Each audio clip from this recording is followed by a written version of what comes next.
Some smartphone មកកាន់ការសិក្សានៅ Python programming language បន្តទៀតហើយនៅក្នុងវគ្គនេះខ្ញុំនឹងធ្វើការលើកយកនៅ get attribute បាទយកមកចែកជូននឹងមេរៀនបងប្អូនអរគ្នាអញ្ចឹងពីមុនយើងសិក្សាវគ្គចាញ់យើងបានសិក្សានៅ get which is let attribute ឥឡូវយើង get attribute so basically get attribute function នេះបាទគឺមានន័យថាវាដូចជាការដែលយើង access នៅ variable ដែលនៅក្នុង class ឬក៏នៅក្នុង method ឲ្យហៅវាយកចេញមកខាងក្រៅដើម្បី execute ធ្វើឲ្យមួយជាឧទាហរណ៍ថានៅក្នុង class ខ្ញុំធ្វើការបង្កើតនៅ class មួយដែលនិយាយថា which is going to be class awesome ហើយខ្ញុំធ្វើការបង្កើតនៅ variable type which is និយាយថា a សេរីខូទៅកាន់1 2 3 4 5 b សេរីខូទៅកាន់ hello world អូខេអញ្ចឹង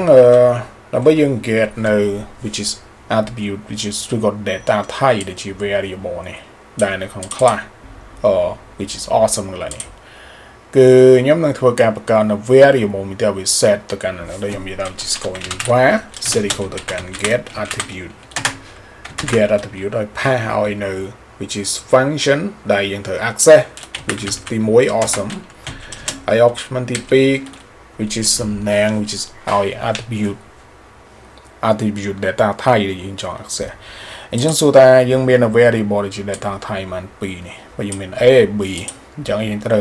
វជ្រើសរើសយកមួយvìខ្ញុំចង់យក b នេះយកមកប្រើអញ្ចឹងខ្ញុំ access ខ្ញុំប្រើនៅ b ដាក់ b ក្នុងហ្នឹងហើយ variable នេះបងប្អូនត្រូវដាក់ធ្វើយ៉ាងម៉េចឲ្យដូចនៅ data type ឬ variable ដែលយើងកំពុងមានបើមិនចឹងអត់ work ទេបាទឥឡូវនេះគឺនៅពេលខ្ញុំ print out នៅ var នេះលើគឺច្បាស់ណាស់បាទគឺវាប្រកាសជានិយាយ hello world ឲ្យយើងអូខេបាទនិយាយ hello world ឲ្យហើយខ្ញុំជឿថាបងប្អូនខ្ញុំជឿថាបងប្អូនប្រកាសជាសួរខ្ញុំថាចុះបងហេតុអីក៏គេចាំបាច់ប្រើនៅ get attribute ចឹងទៅអីពីព្រោះថាបើសិនជាតម្រងមួយទៀតបាទគឺយើងអត់ចាំបាច់ធ្វើអញ្ចឹងបាទពីព្រោះយើងខាត់នៅកន្លែងនេះយើង print យកតែម្ដងយើងនិយាយថា awesome.b បាទពីព្រោះថាអាហ្នឹងគឺវា work ដូចគ្នាមិនអញ្ចឹងគេញ៉ែបាទវានិយាយថា hello world ដូចគ្នាហើយហេតុអីគេចាំបាច់ទៅសេកូដរៀងវែងឆ្ងាយចាំបាច់ប្រើ get attribute ពីព្រោះអាហ្នឹងវាពេលខ្លះវាជាប់ពាក់ព័ន្ធជាមួយ class ហើយនឹង method ដែលយើងនិយាយ method យើងនិយាយភាគច្រើនគឺកាលណាយើងនិយាយ method គឺវាជា function បាទអញ្ចឹង get attribute នេះវាជួយយើងជាមួយនឹង class ឬក៏ function ពេលខ្លះទៅ data type ឬក៏ variable វានៅ calculate ជ្រៅពេកបាទនៅពេលដែលយើងហៅគឺយើងវាពិបាកមែនតើនៅក្នុងការដែលយើងចូលទៅយើង access យើងសរសេរ code ច្រើនអញ្ចឹងហើយ get attribute នេះវាជួយយើងwhich is ដកស្រង់នៅ data type ឬក៏ variable ដែលវានៅ calculate យើងសរសេរ code ជ្រៅហ្នឹងវាជួយយកមកឲ្យវា access យកមកស្រួលហើយវា print out ឲ្យយើងស្រួលអានឹងមិនអញ្ចឹងបងប្អូនអរគ្នាបាទ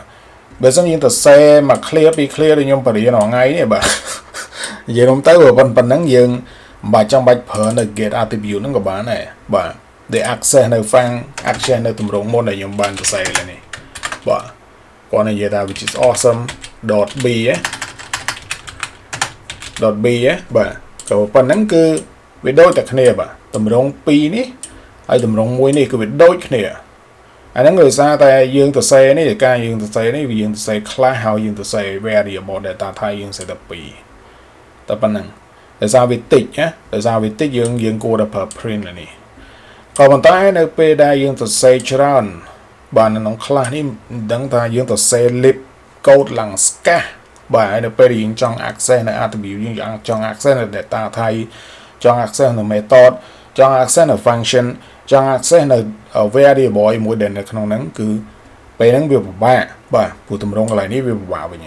បាទដល់ពេលយើងសេច្រើនវាពិបាកវិញកន្លែងនេះអញ្ចឹងដល់ពេលវាពិបាកយើងអត់ប្រើនេះទេគឺយើងប្រើនៅ get attribute នេះពីព្រោះថា get attribute នេះវាជួយយើងច្រើននៅក្នុងហ្នឹងបាទអញ្ចឹងបានវាអាចថាតាមធម្មតាអ្វីដែលគេបង្កើតនោះវាប្រកាសជា